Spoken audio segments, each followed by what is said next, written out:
नमस्कार साथियों, आपका हमारे YouTube चैनल जुगल टेक्निकल में हार्दिक स्वागत है। मैं जुगल राठौर। साथियों, जैसा कि आपको पता है कि मैंने जो पिछला वीडियो बनाया था उसमें कक्षा 1 से 4 तक आपको रिजल्ट ऑफलाइन, ऑनलाइन या रिपोर्ट कार्ड किस प्रकार निकालने, सारी जानकारी कक्षा 1 से 4 तक की उसमें दी थी। अब ये जो वीडियो है क्लास 6 और 7 के लिए हैं। इसमें आपको जो एग्ज़ाम रिजल्ट 2024-25 है कक्षा 6-7 का, इसमें आपको ऑफलाइन जो रिकॉर्ड तैयार करना है कैसे करना है, ऑनलाइन एंट्री जो होगी तो किस प्रकार होगी, क्या क्या दिक्कत आपके आ सकती है, पूरी जानकारी मैं आपको इस वीडियो में देने वाला हूं।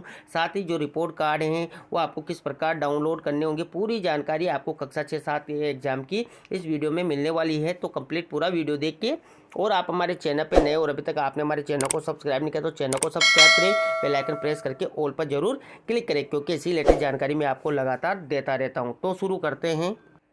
तो देखिए साथियों, कक्षा 6-7 में आपको जो ऑफलाइन रिजल्ट तैयार करना है या आपको ऑनलाइन रिजल्ट की एंट्री करनी है या फिर आपको जो मार्कशीट हैं, ग्रीन शीट है वो मिलेगी तो किस प्रकार मिलेगी, तो पूरी जानकारी आपको मिल जाएगी।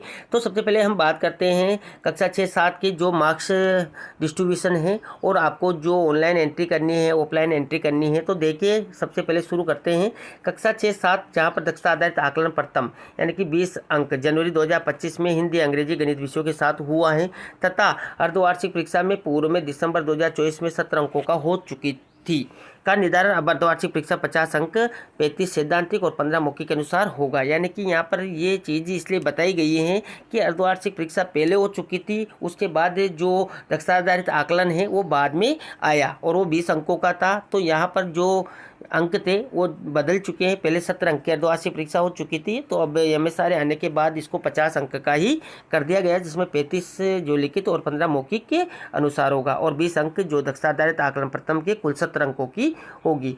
लेकिन यहाँ पर एक चीज़ ये बताई गई है कि किंतु साला दर्पण पर अर्धवार्षिक जो रिजल्ट की एंट्री है प्रविष्टि है परिणाम मॉड्यूल में 70 यानी कि आपको 70 के अनुसार ही आपको एंट्री करनी है, जिसमें 50 लिखित और 20 मौखिक के अनुसार ही आपको एंट्री करनी है। यानी कि आपको जो एंट्री करनी है ना वो 50 और 20 के अनुसार ही करनी है।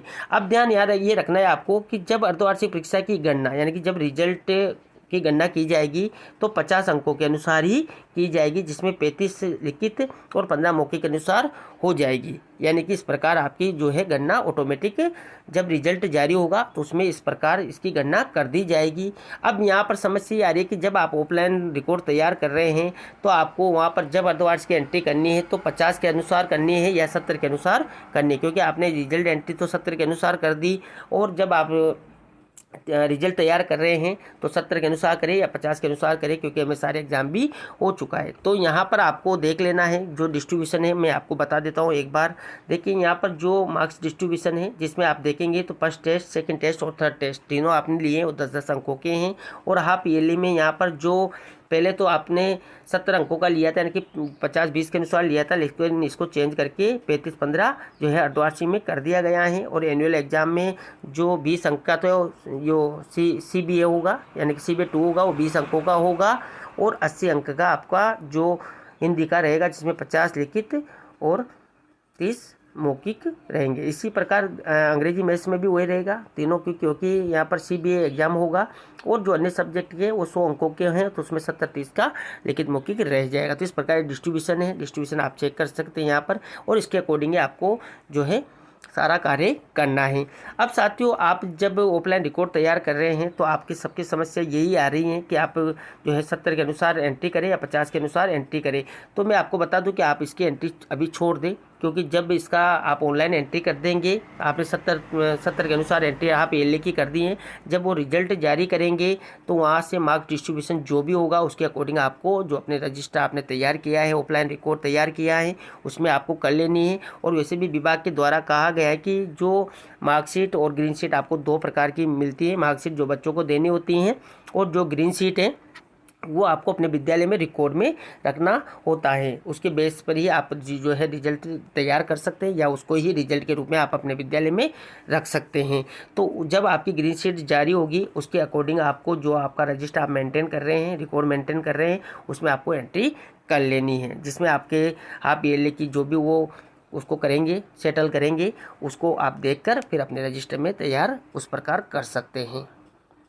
और जिन विद्यालयों में MSRA यानी कि जो CBA आकलन नहीं हुए हैं उनका यहाँ पर जो डिस्ट्रीब्यूशन है वो दिया हुआ है, इसको आप चेक कर लें। उसके अनुसार ही आपको जो है 6-7 के एग्ज़ाम करवाने। जो अन्य विद्यालय हैं जिनमें ये इस प्रकार के विद्यालय हैं सारे, उसकी भी मैंने अलग से पहले ही आपको जानकारी दे रखी है, जिसमें आपको 6-7 मार्क्स डिस्ट्रीब्यूशन की सारी जानकारी मैंने दी थी। इसके बाद देखिए साथियों, जो कक्षा 6 और 7 है इसके रिजल्ट की एंट्री साला दर्पण पर आपको ऑनलाइन करनी है। ऑनलाइन एंट्री आपको करनी है, उससे पूर्व आपको क्या क्या कार्य कर लेने हैं। तो सबसे पहला तो आपको ये ध्यान रखना है कि सभी स्टूडेंट कक्षा 6 और 7 के रोल नंबर आप पहले ही अपडेट कर दें, क्योंकि रोल नंबर उनकी मार्कशीट ग्रीन शीट में आपको शो होंगे। इसके बाद जो अटेंडेंस है स्टूडेंट की वो भी आप कंप्लीट कर लें, जितने भी बच्चे हैं कक्षा 6-7 में उन सब की अटेंडेंस आप कंप्लीट कर लें। इसके बाद जब आप अटेंडेंस और मार्क जो रोल नंबर है उनको अपडेट कर लेंगे तो जो उनकी ग्रीन शीट है और अंकतालिका है मार्कशीट है उसमें वो शो हो जाएगी। अगर आप इनको अपडेट नहीं करते तो आपके वो अंकतालिका में प्रदर्शित नहीं होंगे, तो आपकी मार्कशीट वगैरह भी कंप्लीट नहीं मानी जाएगी। इसके बाद आपको परीक्षा परिणाम प्रविष्टियाँ करनी है। तो इसमें आप जब जाएंगे तो इसमें आपको फर्स्ट टेस्ट, सेकंड टेस्ट हैं या थर्ड टेस्ट है या अर्धवार्षिक परीक्षा है या वार्षिक परीक्षा है, इनके रिजल्ट की एंट्री आपको करनी होगी।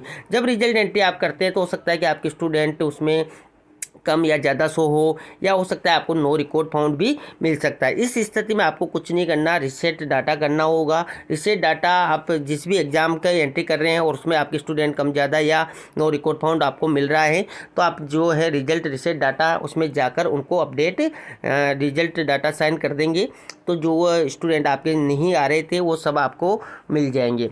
अब आपको रिजल्ट एंट्री में जाना है और सभी के जो फर्स्ट टेस्ट, सेकंड टेस्ट या थर्ड टेस्ट है, अर्धवार्षिक या वार्षिक परीक्षा है, उनके रिजल्ट की आप एंट्री यहाँ पर कर लेंगे। वार्षिक परीक्षा का जब भी रिजल्ट एंट्री होगी तो मैं आपको अलग से वीडियो बना के दूंगा। तो इस प्रकार आप सबकी रिजल्ट की एंट्री कर लेंगे। रिजल्ट एंट्री करने के बाद आपको जब मार्कशीट वगैरह आप निकालेंगे तो आपको ऑप्शन मिल जाता है यहाँ पर ही। देखिए पूर्व वर्ष की अभी तो ये ऑप्शन मिल रहा है, लेकिन जैसे नया सेशन है अभी 24-25 इसकी ग्रीन शीट और अंकतालिका हैं, तो हो सकता है उसका अलग से ऑप्शन दे दिया जाए, ऐसी में इसको ऑप्शन को दिया जाएगा। तो जहाँ पर भी दिया जाएगा उसकी मैं आपको अलग से पूरी जानकारी दे दूँगा। तो इस प्रकार आप रिजल्ट कंप्लीट ऑनलाइन कर लेंगे और जब मार्कशीट वगैरह निकलेगी तो आप निकाल लेंगे। तो इस प्रकार आपको ऑनलाइन प्रक्रिया भी जो है कक्षा 6-7 की अपनानी है। अब 6-7 की मार्कशीट की बात कर लेते हैं। जब रिजल्ट जारी होगा तो उसमें आपको 2 प्रकार की मार्कशीट मिलेगी। एक तो मिलेगी जो स्टूडेंट को देनी है और दूसरी ग्रीन शीट मिलेगी जो आपको विद्यालय में रखनी है। यानी कि जो मार्कशीट है वो बच्चों को आपको देनी होगी और ग्रीन शीट आपको विद्यालय में रिकॉर्ड में रिजल्ट के रूप में रखनी होगी। तो इस प्रकार ये जारी होगी। जब भी जारी होगी इनके भी मैं अलग से आपको पूरी जानकारी दूंगा।